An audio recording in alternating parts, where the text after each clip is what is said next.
Radio carbon C14 जैसी नवीन विश्लेषण पद्धति के द्वारा सिंधु सभ्यता की सर्वमान्य तिथि 2350 ईसा पूर्व से 1750 ईसा पूर्व मानी गई है।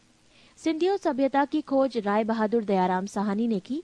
सिंधु सभ्यता को प्रागैतिहासिक, प्रोटो हिस्टोरिक अथवा कांस्य ब्रॉन्ज युग में रखा आलमगीरपुर, जिला मेरठ उत्तर प्रदेश, उत्तरी पुरास्थल मांदा, जिला अखनूर जम्मू कश्मीर तथा दक्षिणी पुरास्थल दाइमाबाद, जिला अहमदनगर महाराष्ट्र। सिंधु सभ्यता या सैंधव सभ्यता नगरीय सभ्यता थी। सैंधव सभ्यता से प्राप्त परिपक्व अवस्था वाले स्थलों में केवल 6 को ही बड़े नगर की संज्ञा दी गई है। ये हैं मोहनजोदड़ो, हड़प्पा, गढ़वारीवाला, धौलावीरा, राखीगढ़ी एवं कालीबंगन। स्वतंत्रता प्राप्ति पश्चात हड़प्पा संस्कृति के सर्वाधिक स्थल गुजरात में खोजे गए हैं। लोथल एवं सुतकोतदा सिंधु सभ्यता का बंदरगाह था। जुते हुए खेत और नक्काशीदार ईंटों के प्रयोग का साक्ष्य कालीबंगन से प्राप्त हुआ है। मोहनजोदड़ो से प्राप्त अन्नागार संभवतः सैंधव सभ्यता की सबसे बड़ी इमारत है। मोहनजोदड़ो से प्राप्त बृहत स्नानागार एक प्रमुख स्मारक है, जिसके मध्य स्थित स्नान कुंड 11.88 मीटर लंबा, 7.01 मीटर चौड़ा एवं 2.43 मीटर गहरा है। अग्निकुंड लोथल एवं कालीबंगन से प्राप्त हुए हैं। मोहनजोदड़ो से प्राप्त एक शील पर 3 मुख वाला देवता पशुपतिनाथ की मूर्ति मिली है। उनके चारों ओर हाथी, गैंडा, चीता एवं भैंसा विराजमान है। मोहनजोदड़ो से नर्तकी की एक कांस्य मूर्ति मिली है। हड़प्पा की मोहरों पर सबसे अधिक एक श्रृंगी पशु का अंकन मिलता है। मनके बनाने के कारखाने लोथल एवं चन्हुदड़ो से मिले हैं। सिंधु सभ्यता की लिपि भाव चित्रात्मक है। ये लिपि दाई से बाईं ओर लिखी जाती थी। जब अभिलेख एक से अधिक पंक्तियों का होता था तो पहली पंक्ति दाईं से बाईं और दूसरी बाईं से दाईं ओर लिखी जाती थी। सिंधु सभ्यता के लोगों ने नगरों तथा घरों के विन्यास के लिए ग्रीड पद्धति अपनाई। घरों के दरवाजे और खिड़कियां सड़क की ओर न खुलकर पिछवाड़े की ओर खुलते थे। केवल लोथल नगर के घरों के दरवाजे मुख्य सड़क की ओर खुलते थे। सिंधु सभ्यता में मुख्य फसल थी गेहूं और जौ। सैंधव वासी मिठास के लिए शहद का प्रयोग करते थे। रंगपुर एवं लोथल से चावल के दाने मिले हैं, जिनसे धान की खेती होने का प्रमाण मिलता है। चावल के प्रथम साक्ष्य लोथल से ही प्राप्त हुए हैं। सुरकोतदा, कालीबंगन एवं लोथल से सैंधवकालीन घोड़े के अस्थि पंजर मिले हैं। तौल की इकाई संभवतः 16 के अनुपात में थी। सैंधव सभ्यता के लोग यातायात के लिए 2 पहियों एवं 4 पहियों वाली बैलगाड़ी या भैंसा गाड़ी का उपयोग करते थे। सिंधु काल में विदेशी व्यापार, आयातित वस्तुएं और प्रदेश। तांबा प्रदेश खेतड़ी, बलूचिस्तान, ओमान। चांदी अफगानिस्तान, ईरान। सोना कर्नाटक, अफगानिस्तान, ईरान। टिन अफगानिस्तान, ईरान। गोमेद सौराष्ट्र, लाजवर्द मेसोपोटामिया। सीसा ईरान। पृष्ठ 6। मेसोपोटामिया के अभिलेखों में वर्णित मेलुहा शब्द का अभिप्राय सिंधु सभ्यता से ही है। संभवतः हड़प्पा संस्कृति का शासन वाणिक वर्ग के हाथों में था। पिग्गट ने हड़प्पा एवं मोहनजोदड़ो को एक विस्तृत साम्राज्य की जुड़वा राजधानी कहा है। सिंधु सभ्यता के लोग धरती को उर्वरता की देवी मानकर उसकी पूजा किया करते थे। वृक्ष पूजा एवं शिव पूजा के प्रचलन के साक्ष्य भी सिंधु सभ्यता से मिलते हैं। स्वस्तिक चिन्ह संभवतः हड़प्पा सभ्यता की देन है। इस चिन्ह से सूर्योपासना का अनुमान लगाया जाता है। सिंधु घाटी के नगरों में किसी भी मंदिर के अवशेष नहीं मिले हैं। सिंधु सभ्यता के मां मातृ देवी की उपासना सर्वाधिक प्रचलित थी। पशुओं में कुबड़ वाला सांड इस सभ्यता के लोगों के लिए विशेष पूजनीय था। स्त्री मृण मूर्तियां, मिट्टी की मूर्तियां अधिक मिलने से ऐसा अनुमान लगाया जाता है कि सैंधव समाज मात्र सत्तात्मक था। सैंधववासी सूती एवं ऊनी वस्त्रों का प्रयोग करते थे।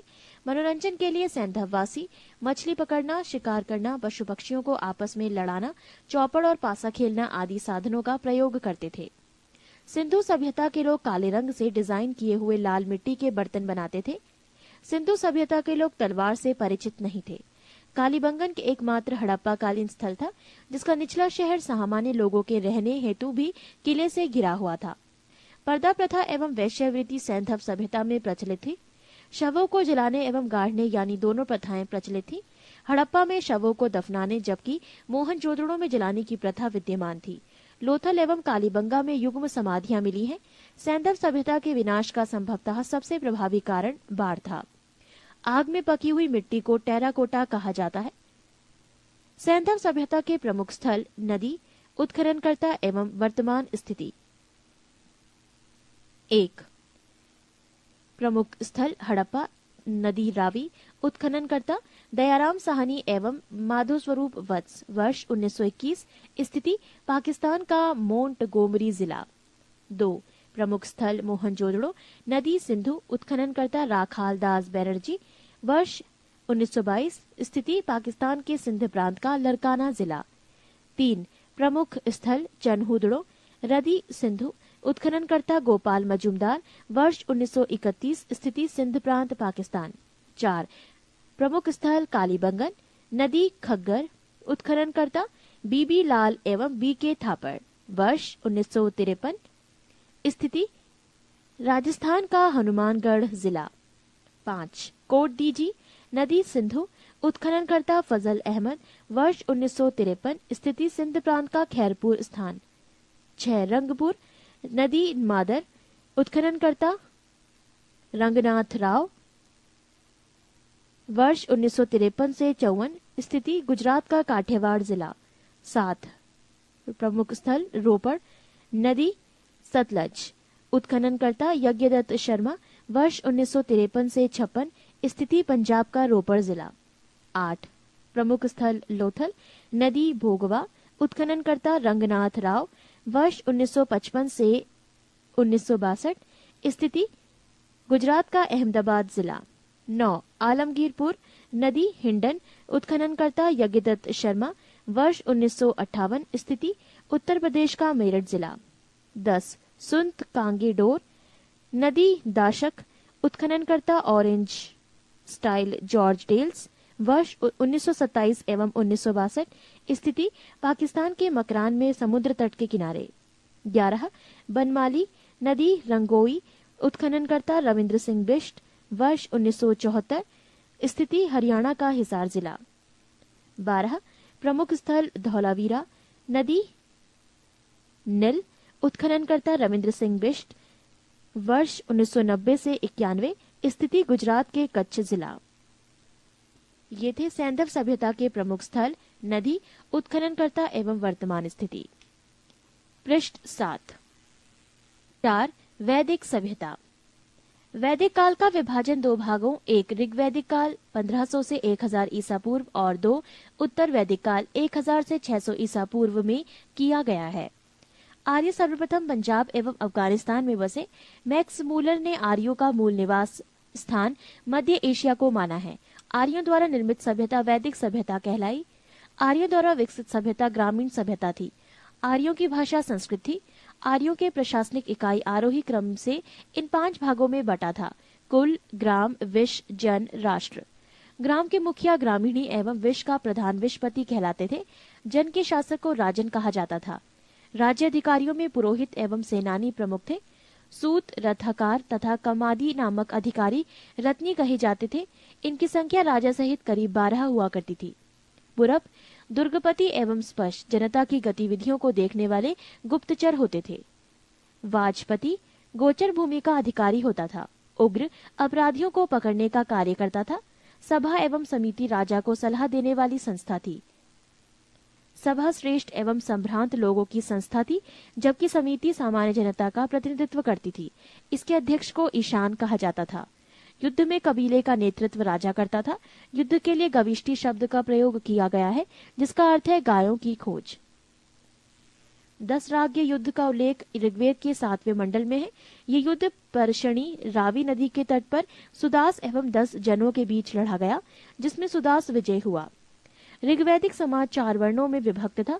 ये वर्ण थे ब्राह्मण, क्षत्रिय, वैश्य और शूद्र।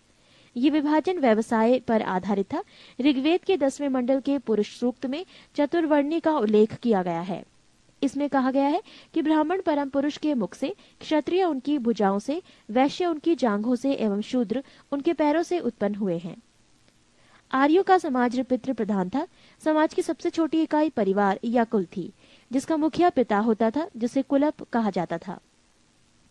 स्त्रियां इस काल में अपने पति के साथ यज्ञ कार्य में भाग लेती थीं। बाल विवाह एवं पर्दा प्रथा का प्रचलन नहीं था। विधवा अपने मृतक पति के छोटे भाई देवर से विवाह कर सकती थी। स्त्रियां शिक्षण ग्रहण करती थी। ऋग्वेद में लोपा मुद्रा, घोषा, सिक्ता, आपला एवं विश्वास जैसी विदुषी स्त्रियों का वर्णन है।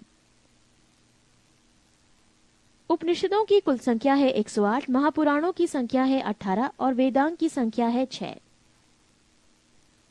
ये थी इनसे जुड़ी कुछ जानकारी। जीवन भर अविवाहित रहने वाली महिलाओं को अमाजु कहा जाता था। आर्यों की मुख्य पेय पदार्थ सोमरस था। ये वनस्पति से बनाया जाता था। आर्य मुख्यतः 3 प्रकार के वस्त्रों का उपयोग करते थे, 1 वास, 2 हदिवास और 3 ऊष्णीश। अंदर पहनने वाले कपड़े को नीवी कहा जाता था। आर्यों के मनोरंजन के मुख्य साधन थे संगीत, रथ दौड़, घुड़दौड़ एवं ध्रुत कीर्णा। इनसे जुड़ी कुछ और जानकारी। दिशा उत्तर वैदिक शब्द और राजा का नाम। दिशा पूर्व उत्तर वैदिक शब्द प्राची, राजा का नाम सम्राट। दिशा पश्चिम उत्तर वैदिक शब्द प्रतीची, राजा का नाम स्वराष्ट्र। दिशा उत्तर उत्तर वैदिक शब्द उदीची, राजा का नाम विराट। दिशा मध्य दक्षिण उत्तर वैदिक शब्द कुछ नहीं, राजा का नाम राजा भोज। ये थी कुछ अन्य जानकारी। पृष्ठ 8। आर्यों का मुख्य व्यवसाय पशुपालन एवं कृषि था। गाय को अधन्य न मारे जाने योग्य पशु को श्रेणी में रखा गया था। गाय की हत्या करने वाले या उसे घायल करने वाले के लिए वेदों में मृत्युदंड अथवा देश से निकाले की व्यवस्था की गई है। प्रमुख दर्शन एवं उसके प्रवर्तक। दर्शन और प्रवर्तक। चार्वाक प्रवर्तक चार्वाक, योग प्रवर्तक पतंजलि, साख्य प्रवर्तक कपिल, न्याय प्रवर्तक गौतम, पूर्व मीमांसा प्रवर्तक जैमिनी, उत्तर मीमांसा प्रवर्तक बादरायण, वैशेविक प्रवर्तक कणाद या उलूक। आर्य का प्रिय पशु घोड़ा एवं सर्वाधिक प्रिय देवता इंद्र थे। आर्यों द्वारा खोजी गई धातु लोहा थी, जिसे श्याम अयस कहा जाता था। तांबे को लोहित अयस कहा जाता था। व्यापार हेतु दूर दूर तक जाने वाला व्यक्ति को पढ़ी कहते थे। लेन देन में वस्तु विनिमय की प्रणाली प्रचलित थी। ऋण देकर ब्याज लेने वाला व्यक्ति को वैकनॉट सूदखोर कहा जाता था। मनुष्य एवं देवता के बीच मध्यस्थ की भूमिका निभाने वाले देवता के रूप में अग्नि की पूजा की जाती थी। ऋग्वेद में उल्लिखित सभी नदियों में सरस्वती सबसे महत्वपूर्ण तथा पवित्र मानी जाती थी। ऋग्वेद में गंगा और यमुना का उल्लेख सिर्फ एक बार हुआ है। उत्तर वैदिक काल में इंद्र के स्थान पर प्रजापति सर्वाधिक प्रिय देवता हो गए थे। उत्तर वैदिक काल में राजा के राज्याभिषेक के समय राजसूय यज्ञ का अनुष्ठान किया जाता था। उत्तर वैदिक काल में वर्ण व्यवस्था के बजाय जन्म के आधार पर निर्धारित होने लगे थे।